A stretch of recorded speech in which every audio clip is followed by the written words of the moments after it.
خبر شامل کریں گے لاہور سے محمد شکر اللہ میو۔ اینکر پرسن میو نیوز کی رپورٹ کے مطابق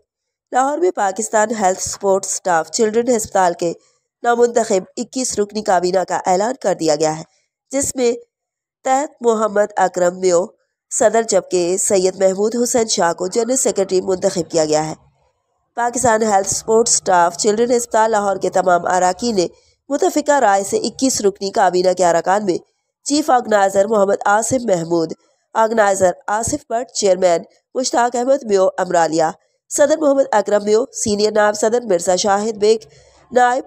general secretary Syed Mahmood Hussain Shah, finance secretary Muhammad Usman شامل ہیں، جبکہ دیگر ارکان میں senior vice chairman Naeem Feroz, vice chairman Rana Arsalan, 3 نائب صدور میں محمد رفیق پاہٹ، رانا قیصر محمود، آصف شنوارہ، additional general secretary Muhammad Arshad Mahmood, deputy general secretary Rana Abdul Jabbar, additional finance secretary Mahmood ul Hassan, joint secretary Muhammad Mukhtar اور رابطہ سیکرٹری احسن حیات شامل ہیں۔ تمام ارکان کو 1 سالہ مدت کے لیے منتخب کیا گیا ہے۔ انہوں نے ہیلتھ سپورٹ سٹاف ملازمین کی بہتری اور فلاح و بہبود کے لیے اپنی خدمات انجام دینے کا عزم ظاہر کیا ہے۔